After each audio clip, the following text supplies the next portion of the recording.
Assalamualaikum warahmatullahi wabarakatuh. Selamat pagi anak-anak. Apa kabar kalian hari ini? Sehat selalu kan? Semoga kalian dilindungi oleh Allah Subhanahu wa taala. Amin. Nah, di sini Ibu akan memperkenalkan para ibu guru yang akan belajar bersama kalian.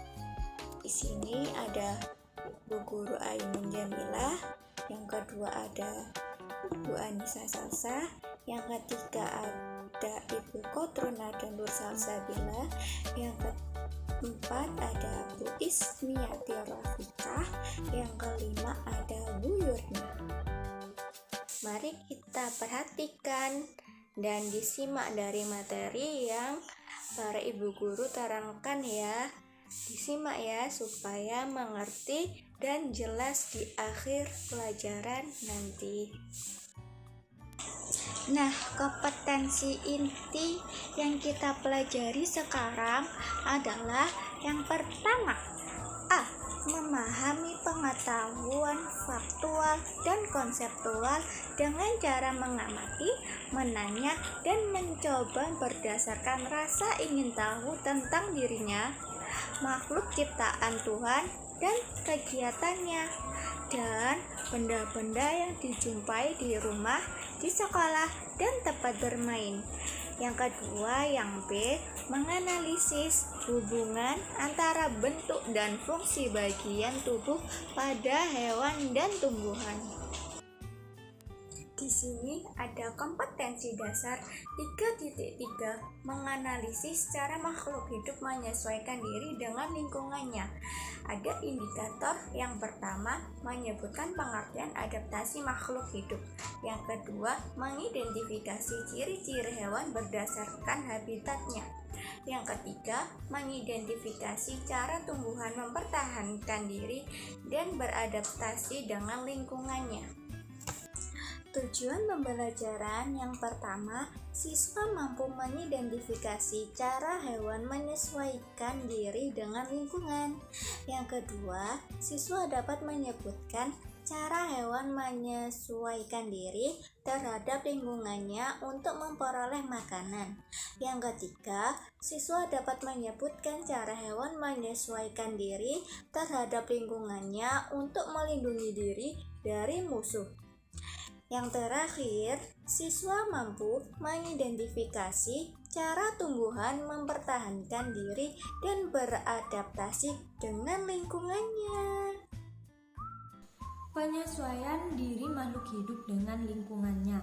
Salah satu ciri makhluk hidup adalah mampu menyesuaikan diri dengan lingkungannya. Kemampuan makhluk hidup untuk menyesuaikan diri dengan lingkungannya disebut adaptasi. Nah, jadi adaptasi ini adalah cara organisme dalam mengatasi tekanan lingkungan sekitarnya untuk bertahan hidup. Organisme yang bisa beradaptasi dengan lingkungannya mampu untuk memperoleh air, udara, dan nutrisi.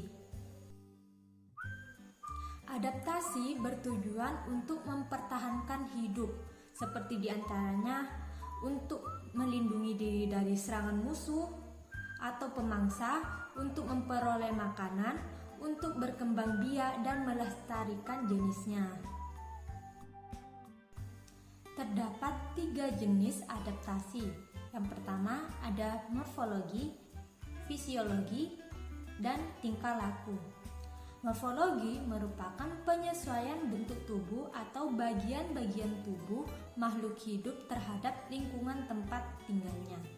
Fisiologi merupakan fungsi kerja organ makhluk hidup terhadap kondisi lingkungan sekitarnya. Dan tingkah laku merupakan penyesuaian tingkah laku makhluk hidup terhadap situasi serta keadaan lingkungan tempat hidupnya. Di sini saya akan menjelaskan adaptasi morfologi pada bentuk paruh burung. Di sini ada ayam, ada burung pelikan, ada burung elang, ada itik. Nomor 1 itu contoh burung itik. Jenis makanannya itu ikan dan cacing. Ciri parunya itu paru seperti sudu dan pangkal, bergerigi berguna untuk menyaring makanan dari air dan lumpur. Nomor 2 itu ada burung elang. Jenis makanannya itu ular, ayam, dan kelinci.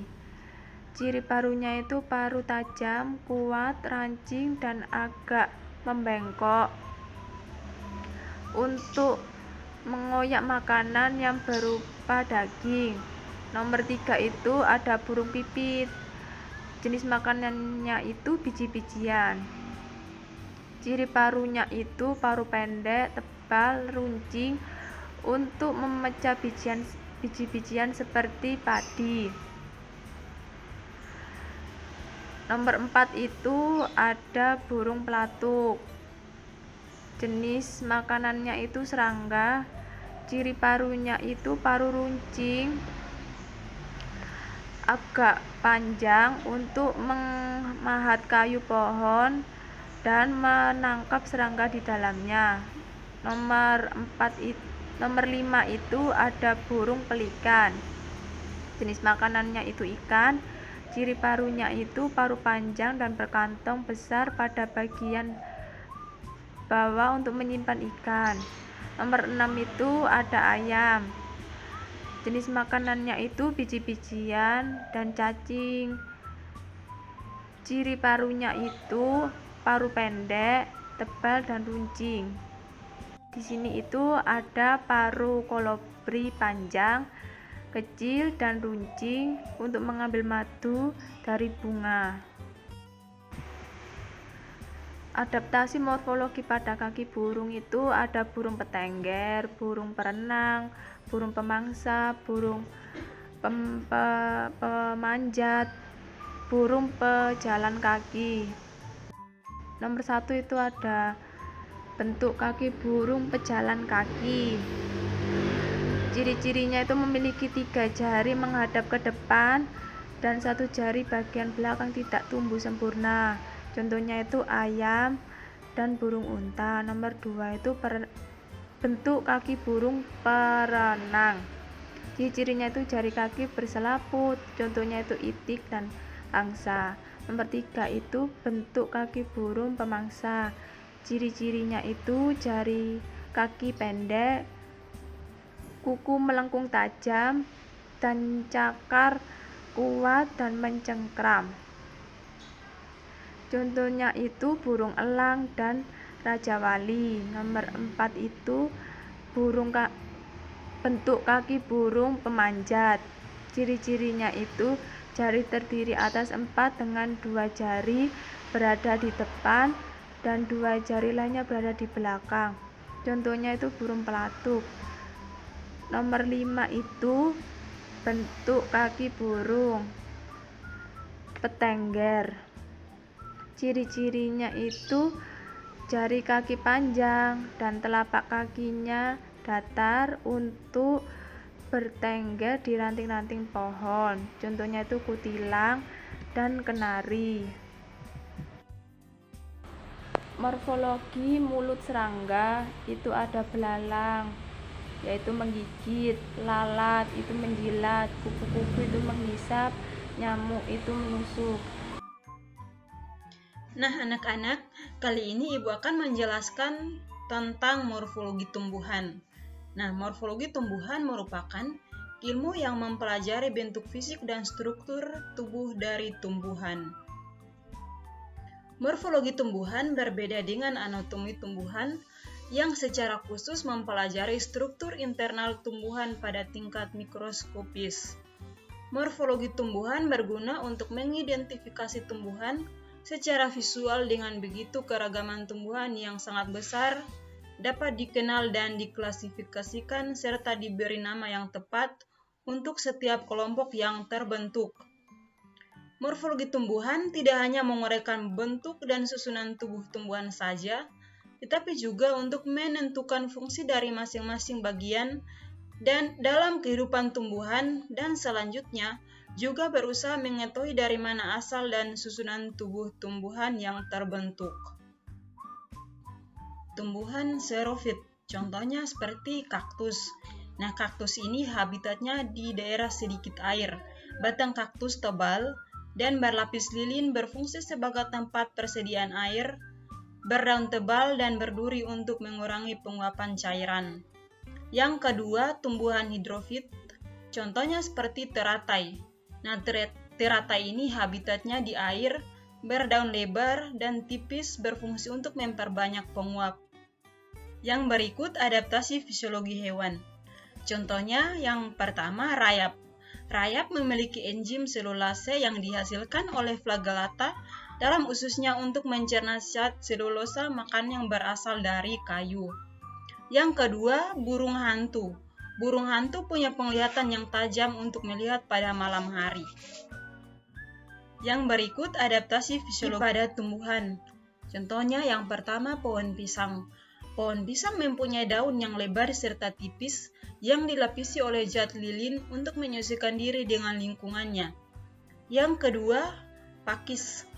Pakis beradaptasi dengan lingkungan yang lembab, yakni dengan menggulung daun mutnya. Yang ketiga, eceng gondok. Eceng gondok batangnya berongga sehingga bisa hidup dan tumbuh di air. Adaptasi tingkah laku pada hewan. Adaptasi tingkah laku pada hewan yang pertama yaitu bunglon. Bunglon adalah hewan mimikri. Mimikri adalah kemampuan meniru yang memungkinkan mereka mengubah warna kulit mereka sesuai dengan lingkungan tempat dia tinggal. Hal ini juga yang menyebabkan bunglon terhindar dari pemangsanya. Yang kedua yaitu cumi-cumi. Cumi-cumi memiliki kantong tinta yang berisi cairan hitam. Bila musuh datang, tinta disemprotkan ke dalam air sekitarnya, sehingga musuh tidak dapat melihat kedudukan cumi-cumi. Yang ketiga yaitu cicak. Cicak adalah hewan autonomi. Autonomi adalah pemutusan bagian tubuh untuk menjaga dirinya dari serangan musuh. Adaptasi tingkah laku pada tumbuhan. Yang pertama yaitu pohon jati. Pohon jati beradaptasi dengan menggugurkan daun pada saat musim kemarau yang dilakukan agar penguapan yang terjadi melalui daun bisa berkurang. Yang kedua yaitu jahe.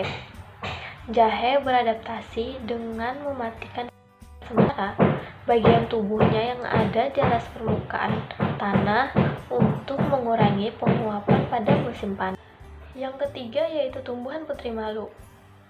Tumbuhan putri malu mempunyai ciri khusus pada daunnya. Daun tumbuhan putri malu akan mengatup apabila tersentuh sesuatu. Hal ini menunjukkan bahwa putri malu beradaptasi terhadap rangsang sesuatu. Yang keempat yaitu kantong semar. Kantong semar mengeluarkan bau menyengat. Bau tersebut berguna untuk menarik serangga. Tanaman kantong semar mempunyai cairan khusus yang ada di dalam kantong. Cairan tersebut berguna untuk mencerna serangga yang terjebak. Nah, dari penjelasan para ibu guru tadi, kesimpulannya adalah salah satu ciri makhluk hidup adalah mampu menyesuaikan diri dengan lingkungannya. Kemampuan makhluk hidup untuk menyesuaikan diri dengan lingkungannya disebut adaptasi.